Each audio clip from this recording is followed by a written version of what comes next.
No capítulo anterior, a vida de Ningbo chegava ao fim, sendo completamente trucidado pelo Paco e surpreendentemente finalizado pelo Sag. Enquanto nesse momento de desespero, lá em Shabeng manda novas mensagens a Kay West no navio de Akahauler, passando todas as informações que havia coletado da Luluzinha, deixando ela informada de toda a farsa que acontecia ali dentro, revelando quem na verdade eram aqueles 3 funcionários do banco, além das misteriosas propriedades da Pedra de Lava, o que fez com que durante o momento em que Howler era apreendido, ela tocasse no Jojo ativando seu stand. E agora, um mês depois, chegou o capítulo 28, com revelações incríveis, como o stand de Kay West se mostrando ser bem mais do que aparentava, novas cenas do passado de Akahauler, a volta da religiosidade do cristianismo em Jojo, e finalmente é revelada a forma em que a Pedra de Lava é formada. E olha, é algo bem confuso, mas com puta de um potencial. Mas antes de começar o vídeo, se inscreve aqui no canal e curte para me ajudar a crescer aqui no YouTube. E caso queira, você pode se tornar um membro e também seguir minhas redes sociais que eu sempre deixo aqui na descrição, além do servidor de Discord aqui do canal. Se você quiser entrar para falar sobre Jojo ou supapear, vai ser muito bem-vindo lá. E agora, sem mais enrolações, fiquem com o capítulo foda desse mês.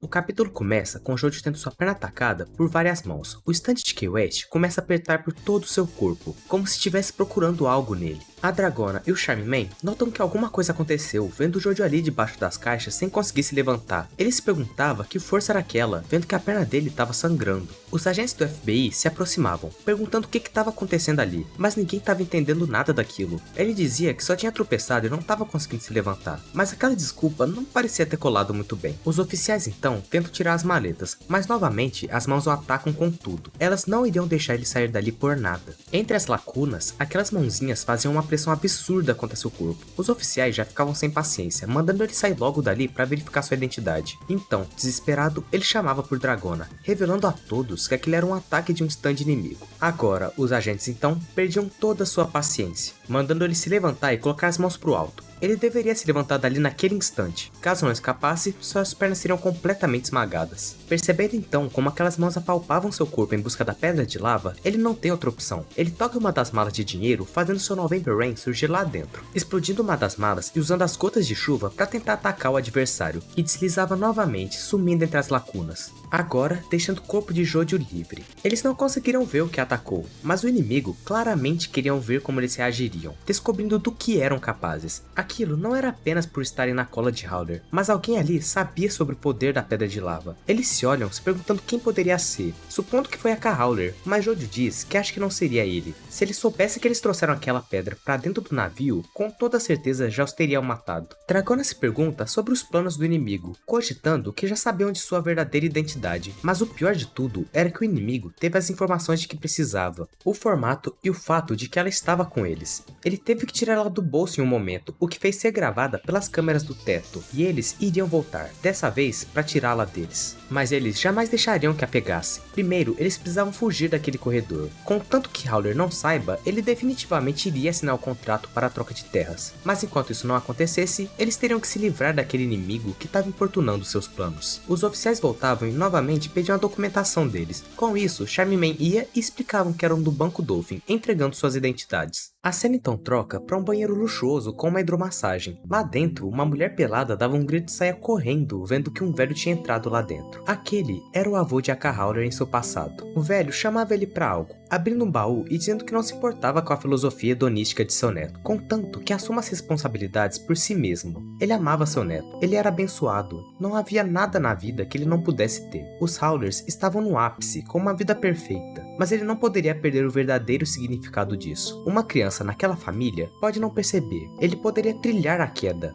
A família Howler poderia brilhar, mas isso significaria que lentamente suas sombras se tornariam mais obscuras. A cena então troca de volta para o presente, com Akahauler ajoelhado perante a capela que ele tinha em seu navio. Os oficiais mandavam ele sair dali agora mesmo, mas ele não se importava, pegando o religioso livro de sua família. Ele ia até as imagens de Latrato. Os oficiais continuavam a tentar obrigar ele a sair de lá, mesmo com a intervenção de Kay West avisando sobre sua capela particular. Howler pensava nas palavras de seu avô, prevendo que em algum momento a desgraça em sua vida iria chegar repentinamente. De volta a seu passado, o avô de Howler mostrava o livro de sua família a ele. O que ele deveria fazer estava anotado bem ali, no diário deixado pelo fundador da família, Latrato. Ele mesmo havia lido diversas vezes. Latrato fez aquilo já pensando no futuro de seus descendentes. O diário tinha sido escrito propositalmente numa linguagem difícil de se decifrar, para que estranhos não pudessem ler, mas em uma parte específica com uma foto de um relâmpago dizia: Deus expressa todo esse mundo com números. Os números controlam o fluxo desse mundo.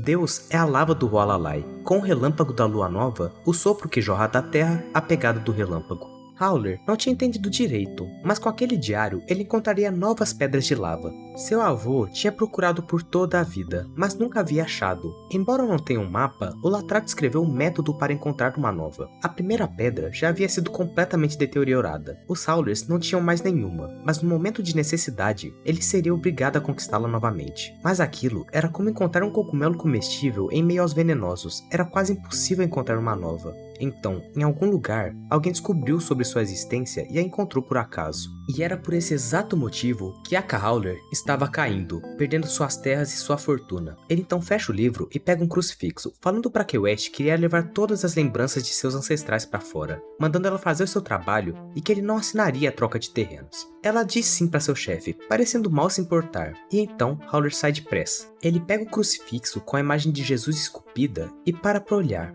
Ele revirando aquele livro novamente, vê que na imagem de Latrato, o mesmo crucifixo aparece ao fundo. Olhando novamente aquela passagem sobre o relâmpago e a lua nova, ele repara em algo. Ele nunca havia notado o buraco naquela cruz, mesmo vendo várias vezes. Deixando a parte cristã de lado, aquele buraco atravessava completamente. Aquilo era na realidade um fulgurito, uma pedra que se formou a partir do impacto do plasma de alta temperatura de um relâmpago. Aquele crucifixo foi feito desse tipo de material. Ele analisa a passagem, as tempestades, a lava do Hualalai, ligando todos os pontos até chegar àquela pedra. Aquele buraco era o resquício de um raio perfurando a terra, a lava e um raio. Foi assim que a primeira geração de Latrato encontrou nas vastas planícies do Hualalai a pedra de lava. A cena então cortava de volta para o grupo após os agentes analisarem a identidade de todos. Os três enxergavam aquilo como o começo dos bens de Howler sendo apreendidos. Aquele era o começo do fim para aquela família. Agora, eles só precisavam sair do navio e tomar cuidado com o stand inimigo. Ele estava escondido em algum lugar, provavelmente entre as lacunas. O Charmin então sente algo estranho tocando em seu crachá, e quando ele percebe, a ponta de seu dedo havia sido arrancada. Quando ele repara, aquela identidade começava a fazer uma pressão enorme contra seu peito. O stand inimigo estava escondido debaixo dela. A identidade de todos começa a voar em direção ao Charmin. Nas lacunas, entre as identidades, o stand amassava e apertava o corpo dele com força total. A pedra de lava acaba caindo do bolso de Jojo que estava rasgado, mas no momento em que ele iria pegar, o stand de Key West desliza até a escada e agarra ela, pegando ela e levando para dentro das roupas do Charmin, que agonizava sentindo a pressão no próprio peito. Eles tinham que fazer algo, se não fizessem, a pedra seria roubada. Então, com o desespero dos três e uma nova batalha surgindo, o capítulo acaba. Esse capítulo foi um dos mais reveladores e que abriu margem para muitas teorias. Olha, sem enrolações, eu já quero falar direto sobre a questão do Aka Howler. Eu tô achando incrível que agora a história tá fazendo um puta paralelo com Stone Ocean. A ligação com a lua, toda a questão religiosa por trás, a escrita misteriosa como o diário do Jill. Isso tudo tá ficando muito foda. Ainda mais com a revelação de como a lava é criada. Pelo visto, de alguma forma o Latrato descobriu que ela é feita através de um raio que cai sobre um pedaço de lava ressecada. Mas eu acho que provavelmente esse raio deve ter que passar por aquele fulgurito em formato de cruz. Ou ele é utilizado só para facilitar o processo e guiar o raio até a pedra. E para quem não sabe, fulgurito é basicamente quando o raio cai na areia ou em rochas e ele vitrifica, formando uma estrutura geralmente oca por dentro, por isso o buraco naquela cruz. Agora, esse efeito deve ser causado muito provavelmente por alguma coisa religiosa envolvendo o Monte Hualalai, já que na passagem é dito que Deus é a lava do Hualalai, além daquele puta mistério de ter água lá onde não deveria ter e como o irmão do Charmin foi puxado. Infelizmente, é impossível prever o que tem lá dentro, já que sinceramente, eu acho que o Araki só pega conceitos aleatórios e dá um jeito de tacar na história, porque é literalmente impossível alguém chegar e pensar numa teoria que a porra da lava que atrai objetos de valor seria feito a partir de um fulgurito caindo um raio em cima dela.